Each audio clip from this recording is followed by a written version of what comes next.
Hello guys. The proximity of the highly anticipated Rose Bowl clash against Michigan did not shake the confidence of Alabama coach Nick Saban, who, when asked about the opposing team's recent sign-stealing scandal, expressed serenity about what had happened. Speaking to the press on Monday, Saban said, "We're really not paying much attention to it. We make adjustments as needed.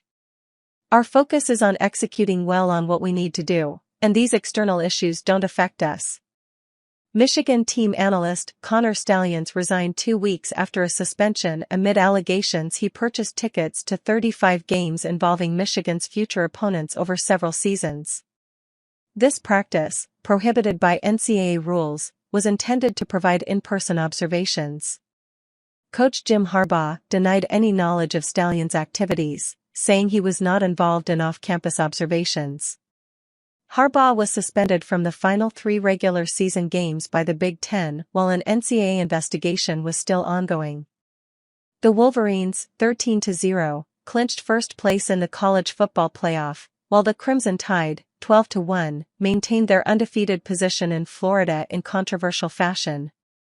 Kickoff for the CFP semifinals is scheduled for January 1 at 5 p.m. Eastern Time on ESPN.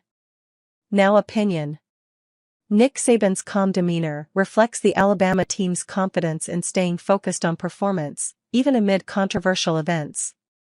With Michigan leading the college football playoff and the Crimson Tide defending an undefeated record, anticipation for the Rose Bowl showdown remains high, promising an exciting spectacle for football enthusiasts. With National Signing Day imminent, the battle between Miami and Alabama for 4-star running back Kevin Riley is boiling over. Uncertainty hangs over the player's final fate, as coaches Mario Cristobal and Nick Saban anxiously await the decision. Originally from Tuscaloosa County, just steps from the Alabama campus, Riley, who verbally committed to Miami on June 19, is now mulling a move to the Crimson Tide. His official visit to the Alabama campus last weekend added more drama to the narrative.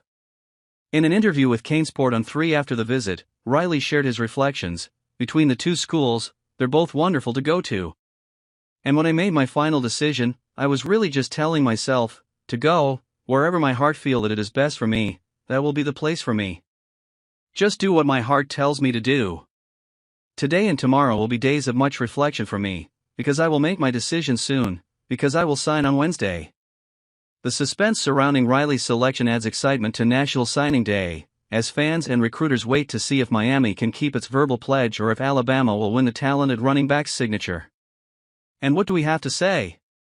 Kevin Riley's approach, prioritizing the decision based on what his heart indicates is best for him, highlights his sincerity and personal commitment to the choice process. The period of reflection announced by Riley suggests a careful and considered approach, indicating the importance he places on choosing the institution that best meets his academic and sporting needs. You can say your opinion too, comment. And it's not over. While Nick Saban and the Alabama staff are immersed in preparations for the college football playoff semifinals, the start of the early signing period on Tuesday also marks a significant moment for the program. Recruiting continues to be a prosperous time for the Crimson Tide, and the outlook for the 2024 class looks particularly promising. Earlier in the day, Alabama had already secured 22 verbal commitments, including 3 5-star players, placing it third in the 247 Sports composite rankings. Ahead, only Georgia and Ohio State appear as leading programs, maintaining the SEC champions' tradition of excellence. The crown jewel of this new crop of freshmen is quarterback Julian Sayin, ranked as the 5th best in the class of 2024. His arrival promises to address one of the Crimson Tide's most notable areas of challenge this season. 247 Sports' Greg Biggins highlighted Sayin's abilities, predicting an immediate contribution. Sayin has been one of the best defenders in the state since his sophomore year. He's a pure shooter and may be the most ready to step in and play early of anyone. The flags of the class of 24. While Jalen Milroe has excelled recently, Saban's search for stability at the quarterback position suggests the competition for the starting job remains open, providing Sayin the opportunity to make his mark early. The remainder of the recruiting class reflects the Crimson Tide's consistent excellence, incorporating elite players at multiple positions, both offensively and in the trenches. Wide receiver Ryan Williams, with his remarkable abilities, is seen as a potential immediate impact, being compared to Calvin Ridley for his outstanding top-end speed and elusiveness by Gabe Brooks of 247 Sports. The excitement surrounding the class of 2024 reinforces Alabama's reputation as one of the best teams in the country, continuing to attract exceptional talent at every position. Leave your comments below.